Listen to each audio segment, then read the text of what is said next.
పోలవరాన్ని చంద్రబాబు సర్వనాశనం చేశారు అని వైసీపీ నేత మాజీ మంత్రి అంబటి రాంబాబు విమర్శించారు. దాన్ని బ్యారేజ్ కే పరిమితం చేశారు. 41 మీటర్లకే పూర్తి చేస్తూ ఉంటే కూటమి నేతలు ఏం చేస్తున్నారు?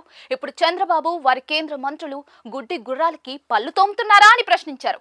అమరావతిది అంతులేని కథ, పోలవరంది ముగింపు లేని కథగా మార్చారని ఆరోపించారు. పోలవరాన్ని చంద్రబాబు ఏటీఎం లాగా వాడుకుంటూ ఉన్నారు.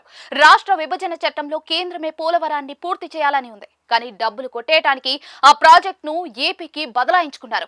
కాఫర్ డ్యాం కట్టకుండా డయాఫ్రమ్ వాల్ కట్టారు. అది కొట్టుకుపోవడంతో 1000 కోట్ల నష్టం జరిగిందని అంబటి రాంబాబు పేర్కొన్నారు. అయితే స్పిల్ వే నిర్మిస్తే డబ్బులు రావని దాన్ని వదిలేశారు. జగన్ హయాంలోనే స్పిల్ వే, కాఫర్ డ్యాంల నిర్మాణాలు పూర్తి చేశారని మాజీ మంత్రి అంబటి రాంబాబు అన్నారు.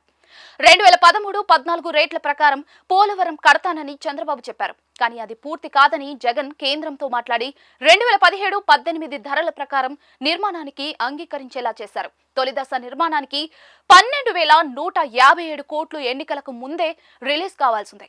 ఎన్నికలకు ముందు చంద్రబాబు కుట్ర పన్నినప్పుడు ఆ నిధులు రాకుండా చేశారు.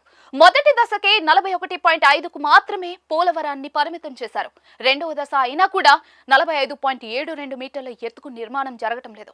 అది పూర్తయితేనే ఉత్తరాంధ్రకు నీరెళ్తుంది. ఇక జగన్ కొన్ని వేల స్కూళ్లను నాడు నేడు కింద బాగు చేశారని వైసీపీ నేత రాంబాబు పేర్కొన్నారు. జగన్ ఇచ్చిన బెంచీల మీద కూర్చుని చంద్రబాబు విమర్శించారు. సినిమా సెట్టింగ్ మాదిరి సెట్ చేసినా కూడా అందులో పెట్టినవన్నీ జగన్ ఇచ్చిన బెంచీలు, కుర్చీలే.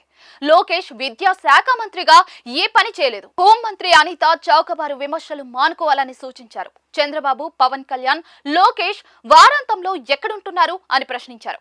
అసలు వీరికి హెడ్ క్వార్టర్ ఏది? చంద్రబాబు ఇప్పటికీ కూడా అమరావతిలో ఎందుకు ఇల్లు కట్టుకోలేదు?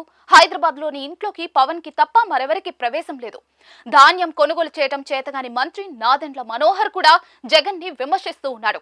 రేషన్ బియ్యంలో కమిషన్లు దండుకుంటూ ఉన్నారు. షిప్ ని సీజ్ చేశారా? రేషన్ మాఫియాని అరికట్టారా అని అంబటి రాంబాబు అడిగారు.